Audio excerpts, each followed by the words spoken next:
నెల్లూరు జిల్లా ఉదయగిరి పట్టణంలోని పెద్ద చెరుకుకు నీళ్లు అందించే బోడబండ కాలువను గండిపాలెం వెళ్లే మార్గంలోని హోసన్న మందిరం దగ్గర కొంతమంది కట్టను తొలగించి ఆక్రమణ చేసి ప్లాట్లు పెడుతున్న సంగతి తెలిసింది. ఈ నేపథ్యంలో ఉదయగిరి ఇరిగేషన్ డీఈఈ చంద్రమౌళి బుధవారం రెవెన్యూ సిబ్బందితో కలిసి సర్వే నిర్వహించారు. ఈ సందర్భంగా ఆయన మాట్లాడుతూ కాలువ కట్టను ఆక్రమించారని వచ్చిన సమాచారం మేరకు రెవెన్యూ అధికారులతో కలిసి సర్వే నిర్వహించామని, ప్రస్తుతం రెవెన్యూ డివిజన్ అనంత వరకు కాలువను సర్వే చేశామని, కాలువ విస్తీర్ణం వరకు హద్దులు ఏర్పాటు చేశామని తెలిపారు. త్వరలోనే సర్వే పూర్తి చేసి కాలువ రూపురేఖలు మారుస్తామని అన్నారు. ఆయన వెంట surveyor VRO Malakondaiah, irrigation AE Suresh తదితరులున్నారు.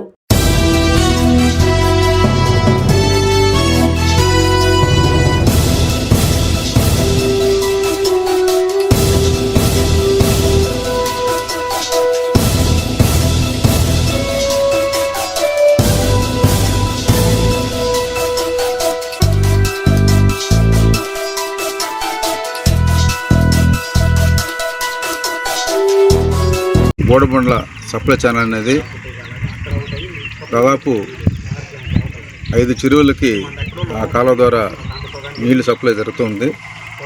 దాని కింద 550 ఎకరాల దాకా ఆయకట్టు కలిగి ఉంది.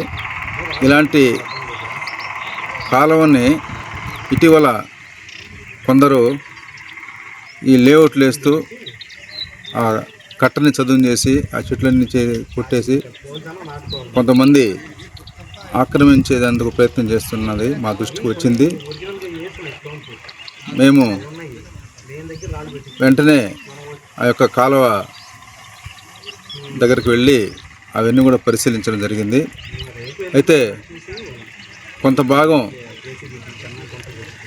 ఆక్రమిస్తున్నట్టుగా మా దృష్టికి వచ్చినందుకు మేము స్థానిక తహసీల్దార్ గారికి ఆ కాలువ హద్దులు మాకు సర్వే చేసి జాయింట్ సర్వే చేసి ఏర్పాటు చేయమని చెప్పి మేము చెప్పడం జరిగింది. లెటర్ మూలకంగా మేము తెలియపరచడం అయింది.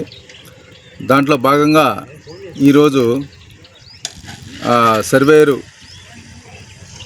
మరియు వాళ్ళ సిబ్బంది, అలాగే మా ఇరిగేషన్ ఏఈ గారు, మేమంతా కూడా వాళ్ళతో పాటు జాయింట్గా సర్వే ఇప్పటి వరకు నిర్వహించడం జరిగింది. ఈ సర్వేలో మనం నెంబర్ చెప్పండి సార్, సర్వే నెంబర్, భూభాగం ఎంతవరకు మనది, కాలువ హద్దులు ఎక్కడి వరకు ఉన్నాయో వాళ్ళంతా కూడా మనకి మార్క్ చేయడం జరిగింది.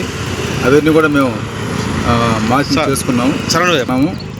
కాబట్టి ఆ హద్దులు చూపిన మేరకు ఏదైనా ఉన్నటువంటి ఆక్రమణలు కూడా త్వరలోనే తొలగించేసి ఈ కాలువ రూపురేఖలు మళ్ళా యథాప్రకారం ఉంచడం జరుగుతుందని చెప్పి తెలియజేస్తున్నా. Thank you.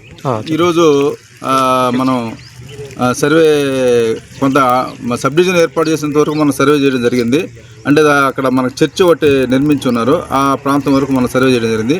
ఆ రిమైనింగ్ కూడా త్వరలో ఆ సబ్ డివిజన్ ఏర్పాటు చేసిన తర్వాత రెవెన్యూ వాళ్ళు సర్వేయరు మేము సర్వే చేసి మీకు హద్దులు ఏర్పాటు చేస్తామని చెప్పి చెప్పడం జరిగింది. ఈ రోజు ఇంతవరకు మనం సర్వే చేసి హద్దులు ఏర్పాటు చేస్తాం.